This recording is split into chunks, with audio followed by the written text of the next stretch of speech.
الرحيم وتوبوا إلى الله جميعا أيها المؤمنون لعلكم تفلحون صلوات اللهم صل على محمد وآل محمد۔ ارباب اعزاء قرآن کریم کی جس مختصر آیت مجیدہ کو موضوع قرار دیا ہے، ارشاد رب العزت ہو رہا ہے وَتُوبُوا إِلَى اللَّهِ جَمِيعًا، تم سب اللہ کی طرف توبہ۔ خطاب کس کو ہو رہا ہے؟ ایھا المؤمنون، گویا اللہ کہہ رہا ہے اے ایمان والو تم سب اللہ کی طرف توبہ کرو، لعلکم تفلحون، تاکہ امید ہے، تاکہ کہیں یا امید ہے کہ تم کامیاب ہو، لعلکم تفلحون، تاکہ تم کامیاب ہو، ایک امید کی کرن۔ اور ایک اور مقام پہ اللہ سبحانہ و تعالی ارشاد فرما رہا ہے یا ایھا الذین آمنوا توبوا الی اللہ توبۃ نصوحا، اے ایمان والو تم اللہ کی طرف توبہ کرو، اللہ کی بارگاہ میں توبہ کرو، اور توبہ کیسی ہو؟ توبۃ نصوحا، توبہ ایسی ہو جو توبہ نصوح۔ یہ توبہ نصوح کیا ہے؟ یعنی پروردگار ایک تو ایمان والوں کو توبہ کی طرف دعوت دینا ہے، اور دوسرا کہہ رہا ہے کہ توبہ جو کرنی ہے وہ توبہ نصوح ہو۔ پہلی آیت جو ہم نے بیان کیا اس میں کہا کہ توبہ کے وسیلے سے تمہیں کامیابی مل سکتی ہے، اور دوسری آیت میں فرمایا کہ دیکھو توبہ جب تم نے کرنی ہے تو ایسی کرنی ہے جو توبہ نصوح، اور اسی میں فرمایا عسیٰ، امید ہے کہ تمہارا پروردگار تمہارے گناہوں کو معاف کر دے، لیکن شرط کیا ہے؟ توبہ نصوح کرنا۔ توبہ نصوح کسے کہتے ہیں؟ یہ نصوح، لفظ نصوح نصاحت سے ہے، نصاحت کے معانی کیے گئے ہیں۔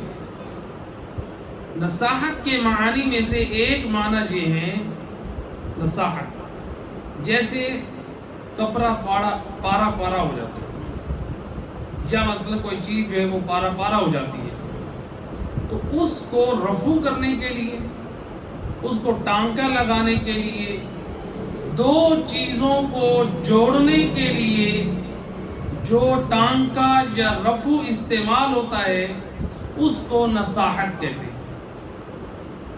یعنی پروردگار ایمان والوں سے، علی والوں سے چاہ رہا ہے کہ تم توبہ نصوح کرو، یعنی تم جو گناہ کر کے، حرام کاریاں کر کے، واجبات الہی کو چھوڑ کر جو تم نے اپنا اور خدا کے درمیان رشتہ، جو تعلق پارا کر دیا ہے، اب چاہتے ہو وہ تعلق اللہ سے جڑ جائے، اس کو ٹانکا لگ جائے، اللہ کے قریب ہو جاؤ، تو ایک ہی طریقہ ہے، وہ ہے توبہ۔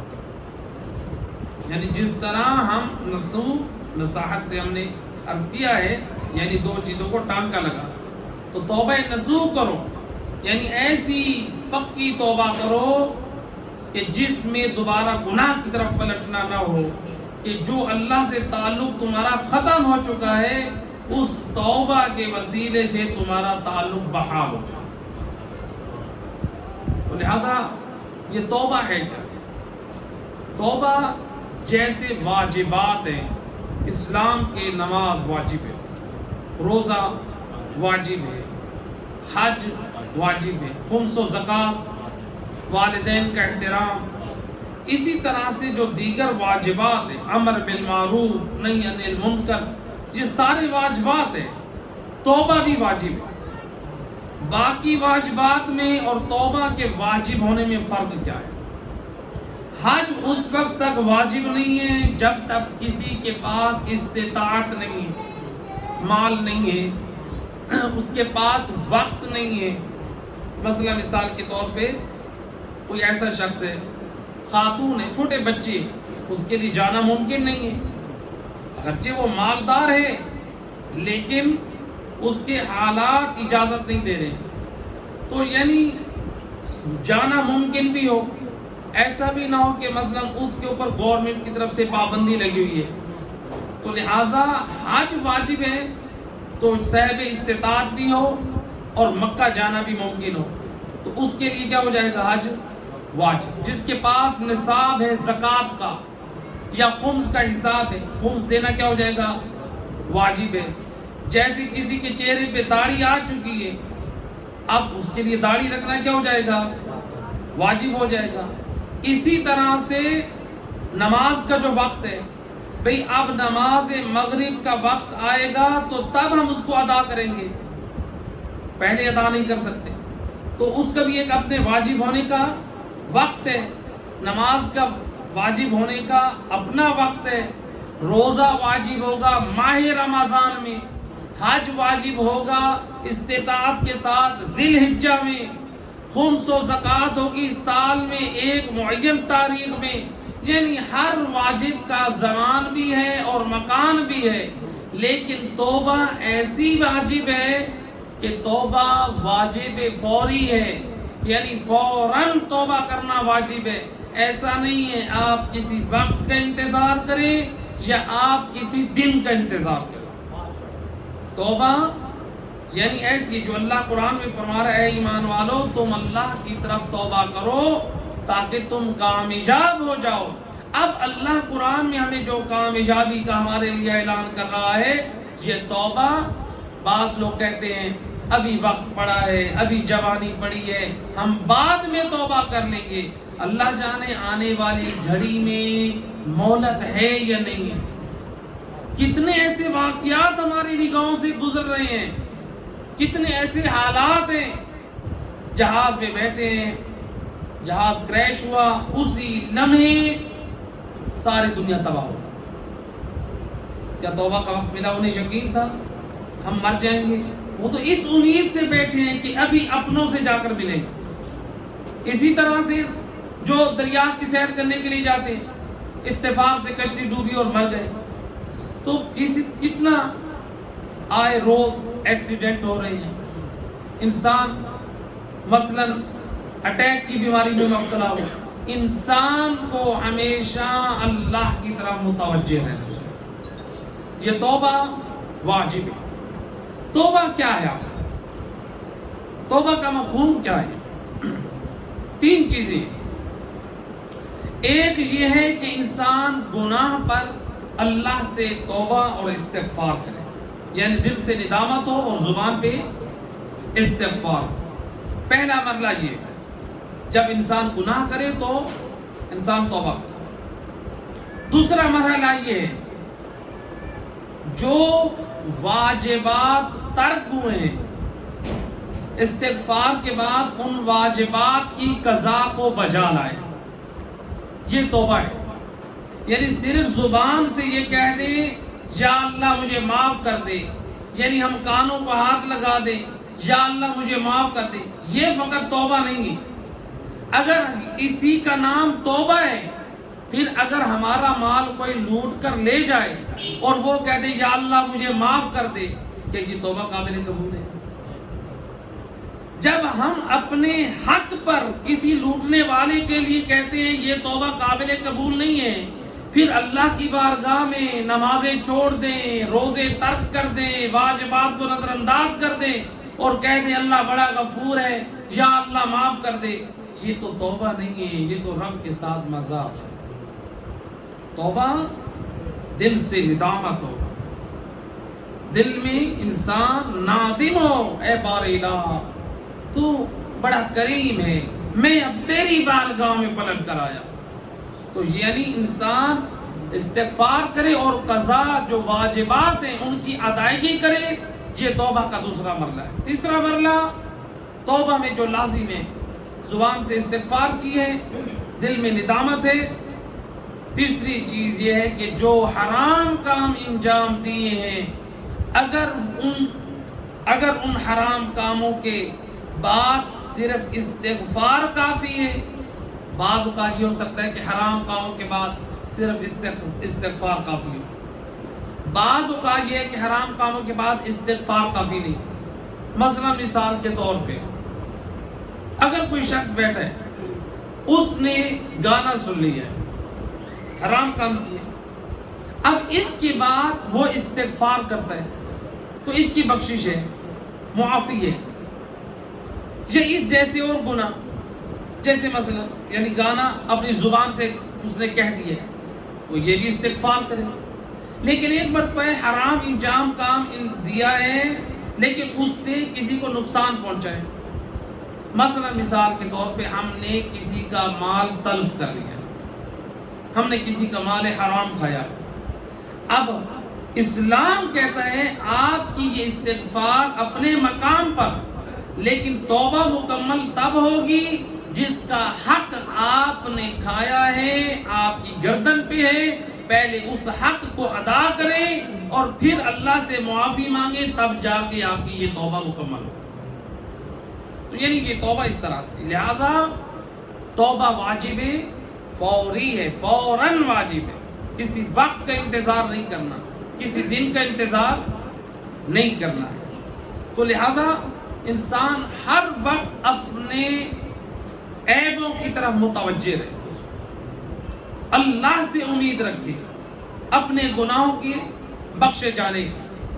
یہ ماہ مبارک اتنا عظیم مہینہ ہے، اگر اس مہینے میں ہم اپنے آپ کو نہیں بخشوا سکتے تو پھر کون سا وہ وقت ہے جس میں ہم اپنے آپ کو بخشوائیں؟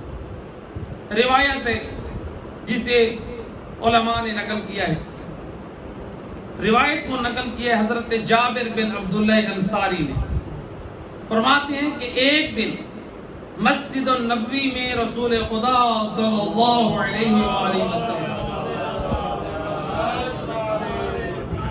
آپ منبر پہ تشریف لے کے جا رہے ہیں، سید الرسل نے پہلی سیڑھی پہ پاؤں رکھا، فرمایا آمین، دوسری سیڑھی پہ پاؤں رکھا، فرمایا آمین، تیسری سیڑھی پہ پاؤں رکھا، فرمایا آمین۔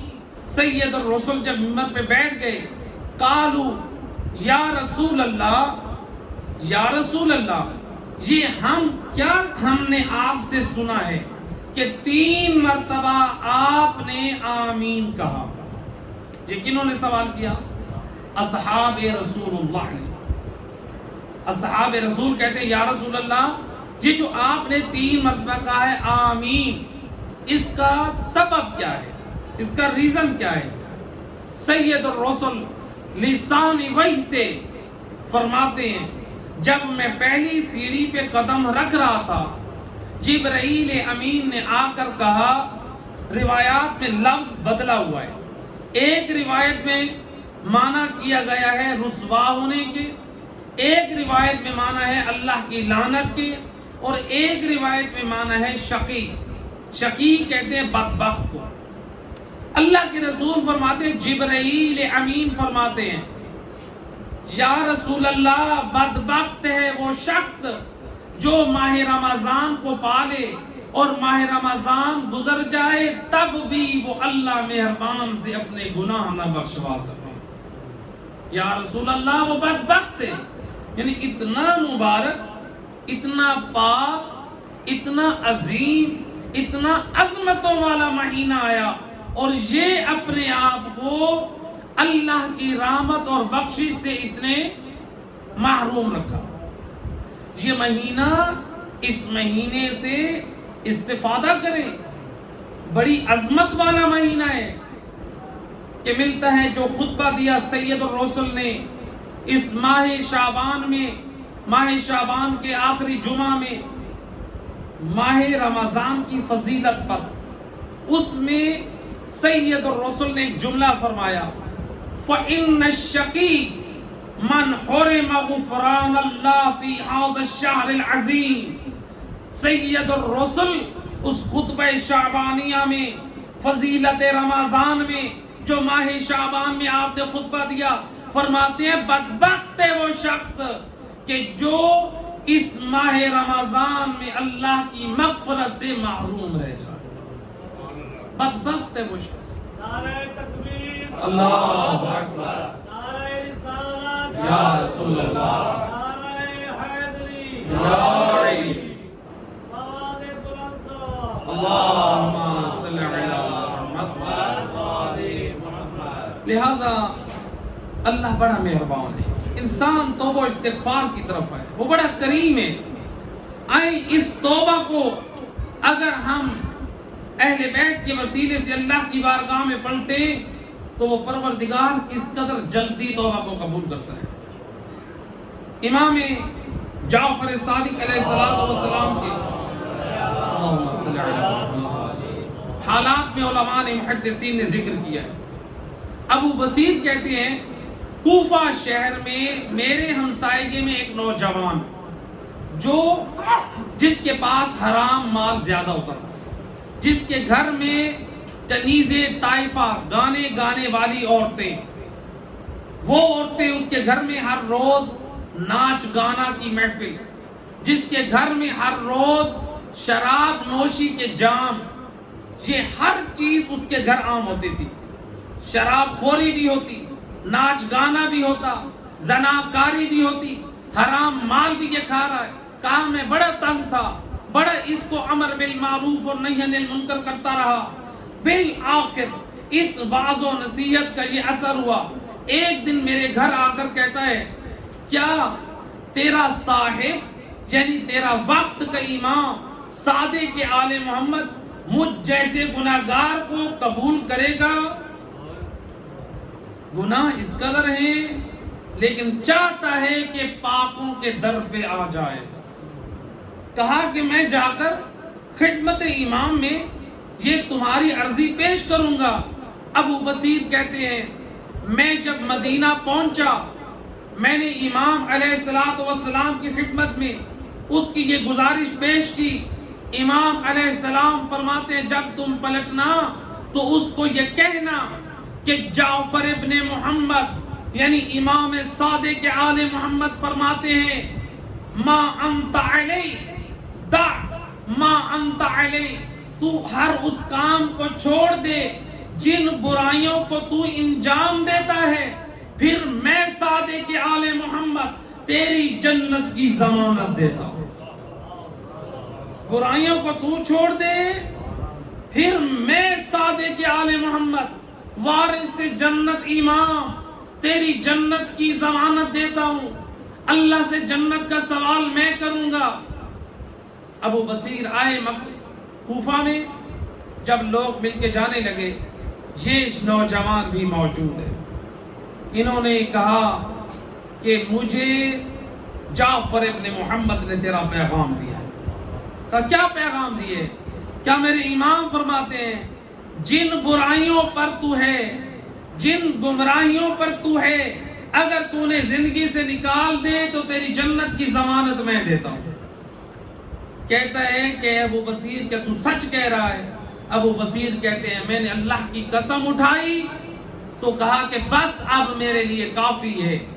وہ شخص چلا گیا اپنے گھر گیا، پیغام بھیجا.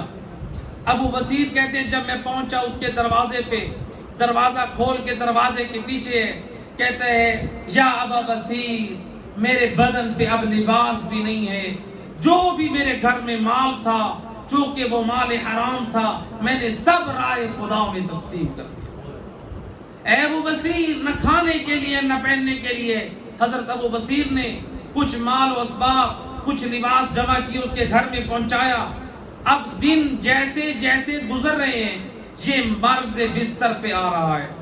ابو بصیر کہتے ہیں ایک دن میرے پاس نوجوان بلانے کے لیے آیا، میں اس کی دیکھ بھال کے لیے گیا وہاں پہ، وہ بستر مرض پہ ہے. یا میں نے دیکھا وہ شخص جو برائیوں میں گرفتار تھا آج بستر موت میں عالم غشی میں ہے، بے ہوش ہو کر پڑا ہے. جب اس کی آنکھ کھلی اس کو افاقہ ہوا تو اس نے اپنی زبان سے ایک جملہ ادا کیا، یا ابا بصیر قد عفا صاحبک لنا، اے ابو بصیر تیرے وارث سے جنت امام نے اپنا وعدہ وفا کر دیا ہے۔ کہا یہ کہہ کر وہ اس دنیا سے رخصت ہو گیا۔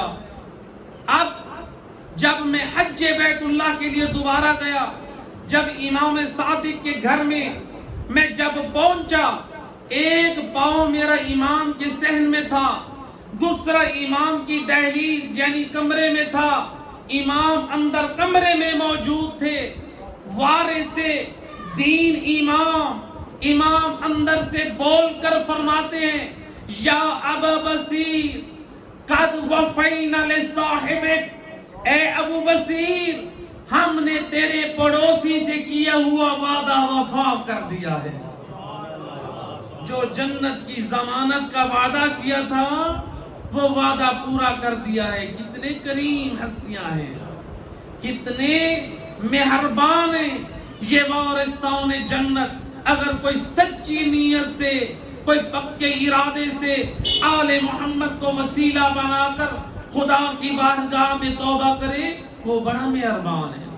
اور ماہ مبارک سے بڑھ کر عظمتوں والا مہینہ کوئی نہیں ہے، بخشش والا مہینہ کوئی نہیں ہے۔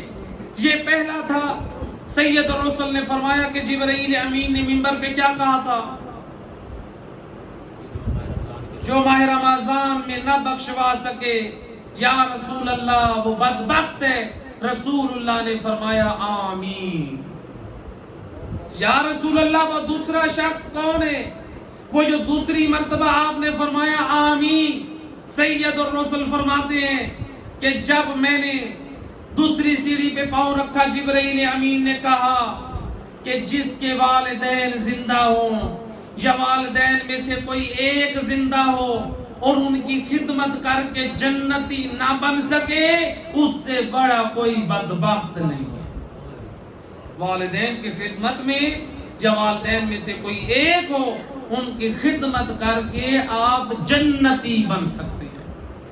اور پانچویں تاجدار ولایت امام محمد باقر علیہ السلام، اللہم صلی علی محمد وآلہ محمد، امام فرماتے ہیں لسان عصمت سے بولنے والا امام فرماتا ہے من یضمن لی بر الوالدین وصلۃ الرحم۔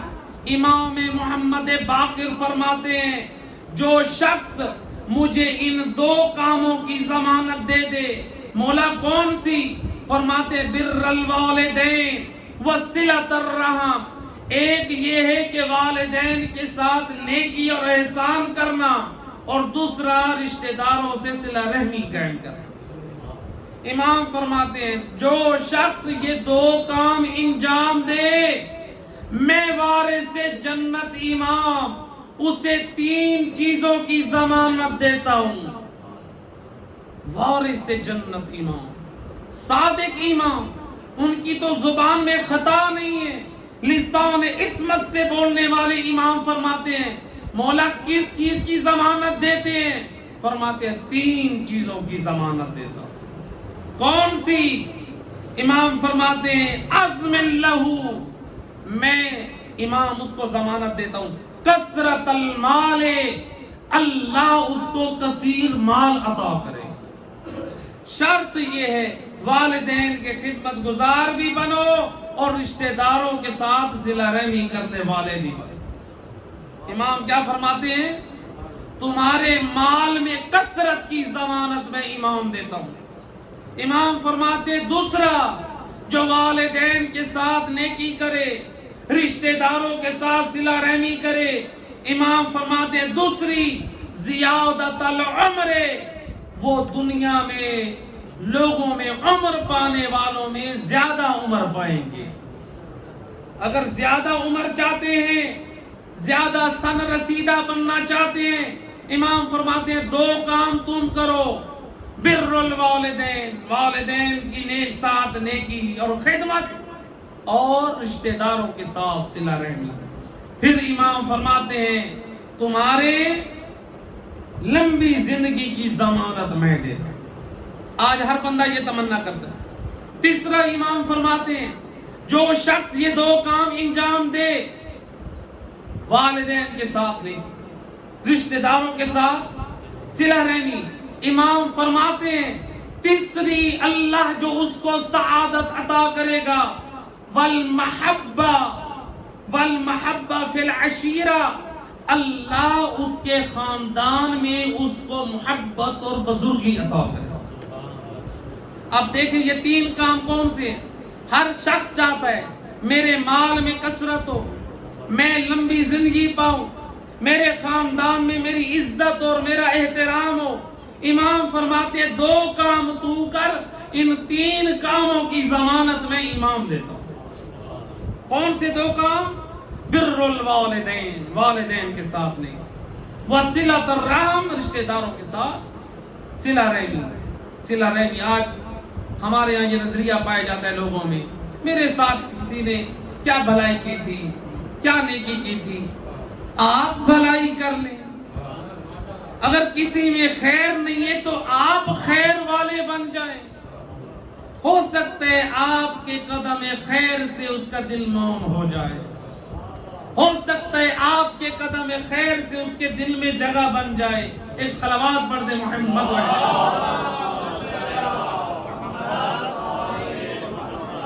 تیسری چیز، بس روایت کو اختتام پہ لے کے جا رہا ہوں، سید الرسل جب کہا کہ جب آپ تیسری سیڑھی پہ تھے تو آپ نے فرمایا آمین، تو کہا جبرائیل امین نے کہا یا نبی اللہ، جو آپ کا نام سنے اور آپ کی ذات پہ صلوات نہ بھیجے اس جیسا بدبخت کوئی نہیں۔ اللہم صلی علی محمد۔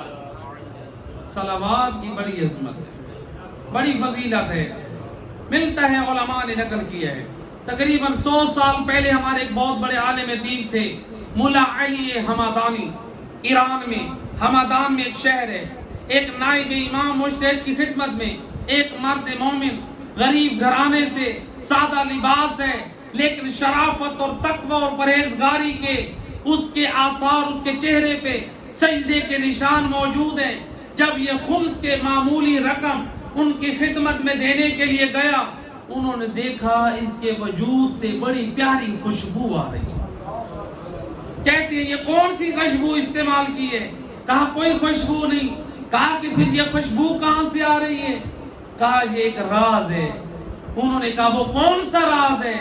کہا آپ ہیں نائب امام، آپ کا ہے مجھ پہ حق، آج تک میں نے کسی کو نہیں بتایا، لہٰذا آپ نائب امام ہے اس لیے آپ کو بتا رہا ہوں۔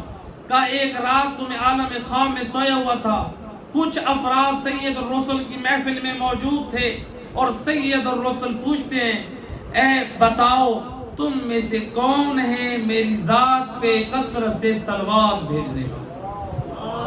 اللہم صلی علی محمد۔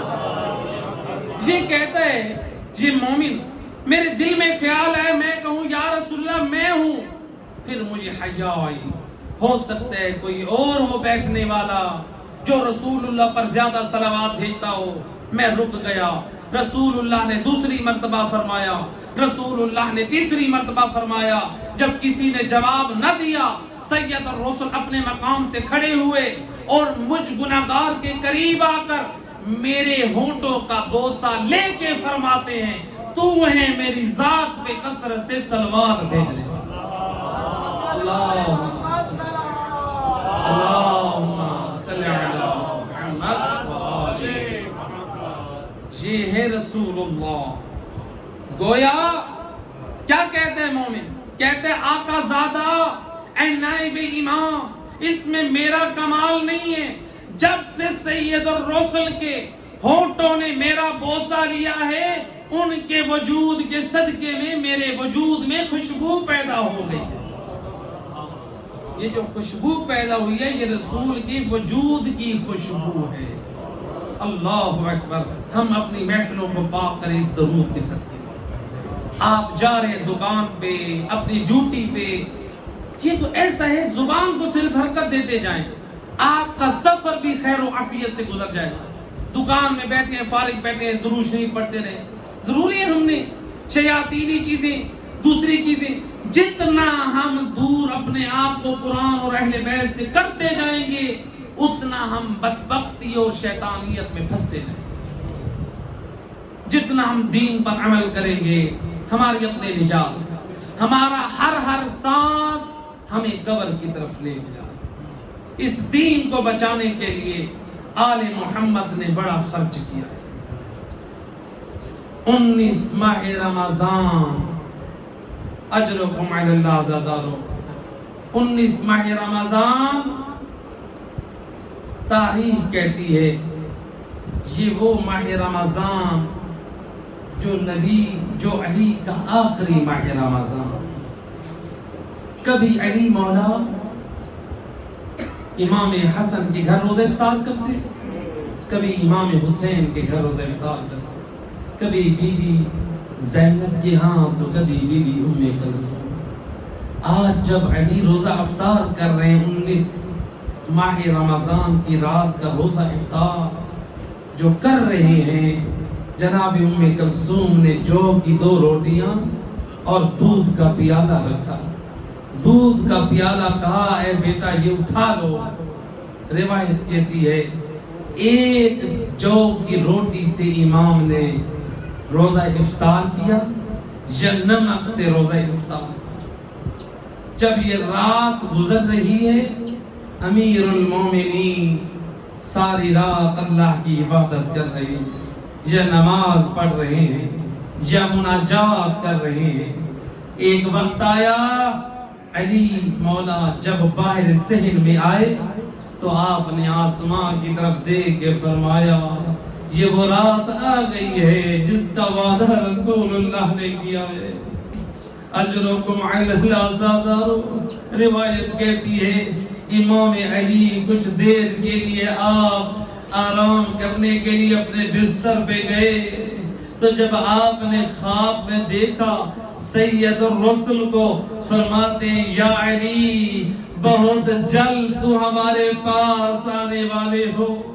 جب علی مولا بیدار ہوئے اپنی اولاد کو یہ خواب سنایا کہ سید الرسل نے مجھے یہ خبر دے دی. روایت کہتی ہے جب علی مولا نے یہ سنایا اے اولاد علی کی چیخیں بلند ہوئی. ایک مرتبہ کریا کی آواز بلند ہے. اے امام نے اپنی اولاد کو واسطہ دے کر خاموش کرایا. میں کہوں گا آقا اے اپنا گھر ہے خاموش کرا رہے ہیں. اے امام کی اولاد ابھی تو آپ کے بابا کو شہید نہ کیا گیا، اے فقط باپ کی موت کا ذکر سن کے اے آپ برداشت نہ کر سکی. اللہ جانے اور جب کربلا میں اور جب جوانوں کے لاشیں پڑے ہوں گے اور جب معصوم شہزادوں کے لاشیں اور حسین کا پامال لاشا اور کیسے صبر کرے گی. اجرکم علی اللہ زادارو. ہے امام نے دی ہے اولاد کو تسلی دی. بس ازادارو روایت کہتی ہے امام نے نماز کی تیاری کی یا صحن خانہ میں آئے ادھر سے بدخیں ہے اپنی زبان میں نوحات بلند کرنے لگی، چیخنے لگی. بی بی ام کلثوم فرماتی ہے آج تک وہ بدخیں اتنا نہ چیخی تھی جیسے آج میں نے ان کو فریاد کرتے دیکھا. یا علی حیدر کرار نے فرمایا، روایت کہتی ہے آپ فرماتے ہیں ابھی تو یہ بدخیں نوحہ کر رہی ہے اور کچھ دیر بعد اور نوحہ کرنے والی عورتیں اور وہ نوحہ کرے گی، یعنی علی کی مصیبت کو بیان کرے گی. اجرکم علی اللہ زادارو. روایت کہتی ہے امام دروازے کے قریب پہنچے، ہائے دروازے میں جو زنجیر تھی امام کی عبا میں الجھی، آپ کی عبا کاندھوں سے گری. گویا یہ دوسرا اشارہ آقا آج امت یتیم ہونے جا رہی ہے. آپ مسجد نہ جائیے لیکن ہر علی مسجد کی طرف چلے. جب مسجد میں آئے گلدستہ اذان پہ علی نے اذان شروع کی. اللہ اکبر. ہے اذان علی کی بلند ہوئی اور کوفہ کے گھروں میں علی کی آواز میں ہے اذان پہنچی. میں کہوں گا مولا آپ نے اذان دی, آج مسجد میں دی, آپ کے چاہنے والے موجود ہیں. آج آپ ایک علی نے اذان دی ہے. کربلا میں بھی ایک علی نے اذان دی ہے. علی اکبر. فرق یہ ہے جب آپ نے اذان دی تو مسجد میں اصحابی موجود ہیں, لیکن جب اکبر نے اذان دی ہر طرف اشقیا ہے. علی و بطول کی بیٹیاں ہے خیموں میں ہراساں ہے. اجرکم علی اللہ زادارو. روایت کہتی ہے امام جب آئے پہلی رکعت کا پہلا سجدہ یہ ابن ملجم نے وار کیا اور میرا امام نہ سنبھلا. آیت اللہ قزوینی نقل کرتے ہیں میرا امام ہے منہ کے بل زمین پر گرا. میں عرض کروں گا آقا ہے مصلی سے زمین پر گرنا کو جا اور زمین سے زین پر آنا. اور مولا جب آپ زمین پر گرے تو آپ کا سر گود میں رکھنے والے حسن مجتبی موجود ہیں, اصحاب موجود ہیں کربلا میں. اور جب علی حسین اور جب زیر سے زمین پر آئے کوئی سر گود میں رکھنے والا نہیں بلکہ قاتل نے اس سر حسین کو تن سے جدا کیا. انہوں کے نیزہ میں سر بلند ہوا.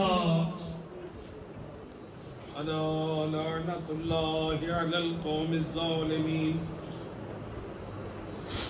وسيعلم الذين ظلموا أيهم